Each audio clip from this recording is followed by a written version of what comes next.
Maintenant, votre rendez-vous magazine, l'isolation d'un bâtiment, la consommation en électricité d'un appartement ou les dépenses de gaz pour le chauffage d'une maison. Impossible désormais d'éviter ces questionnements lors de ventes immobilières. Le prix n'est plus le seul élément déterminant.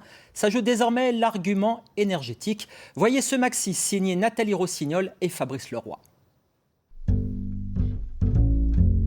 La clé du marché de l'immobilier tient désormais en 3 lettres, DPE.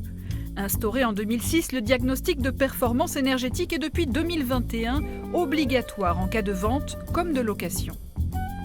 On a des notes qui sont attribuées à chaque logement, A étant le logement le mieux noté, donc considéré comme économe, et G étant considéré comme vraiment le logement avec le plus de déperdition énergétique, donc considéré comme passoire énergétique. Maintenant, ce qu'il faut savoir, c'est qu'il y a un impact direct pour les propriétaires. Tous les logements qui ont une note inférieure à D, donc on va commencer par E, auront une interdiction de mettre en location ces logements à partir de 2034. Les propriétaires ayant un logement en F, eux, seront interdiction de louer donc à partir de 2028 et les logements en G, donc à partir de 2025. Donc il y a vraiment un impact concret auprès des propriétaires sur les prochaines années. Agent immobilier depuis 7 ans, Nicolas Jouan a observé comment cette notation énergétique s'était peu à peu imposée dans le choix de ses clients, au même titre que l'emplacement du bien.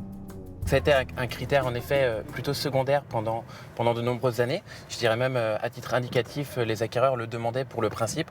Aujourd'hui, c'est un critère déterminant dans le choix d'un bien immobilier pour les raisons simples de facture énergétique. Mais également, aujourd'hui, ce qu'il faut savoir, c'est qu'on garde en moyenne, on conserve en moyenne un logement pendant entre 6 et 7 années. Tous les logements qui sont déjà aujourd'hui mal notés en termes de notes énergétiques, il y a de grandes chances qu'ils le soient encore plus le jour de la revente. Avec une moins-value à la clé, faute de travaux. La revente, c'est justement l'objectif qu'avait en tête ce propriétaire. Bonjour Nicolas. Ça va bien? Ça va bien? Ouais, Quand il a acheté cette maison en 2018 au prix de 120 000 €, elle était sur le marché depuis plus de 10 mois, tant les travaux effrayaient les potentiels acquéreurs. C'est une dame de 100 ans qui vivait dedans. Elle n'avait fait aucune rénovation ou travaux sur cette maison. Donc on a pris parti d'acheter cette maison dans son état et de l'améliorer, de l'agrandir, de la rénover entièrement. En isolation ici, il y en a pour 60 000 € sur les 120 000 €. Donc c'est déjà une grosse dépense par rapport à l'entièreté de la rénovation. La maison, avant travaux, était classée G, c'est-à-dire qu'il y avait environ une facture de 400 € de fuel par mois, donc glissée sur l'année. Aujourd'hui, on dépense 400 € dans l'année. Une maison aujourd'hui classée en D et que Nicolas Jouan a vendue en moins d'une semaine au prix de 450 000 €. L'occasion pour Pierre-Alexandre Pelage de se lancer un nouveau défi à quelques kilomètres de là. Bienvenue dans ma future maison. Cette maison de maître de 1815, située à Pordic, était à vendre depuis plus d'1 an, elle aussi classée en G. Une note qui a permis de faire une offre à 320 000 €, soit 130 000 de moins qu'attendu par les vendeurs.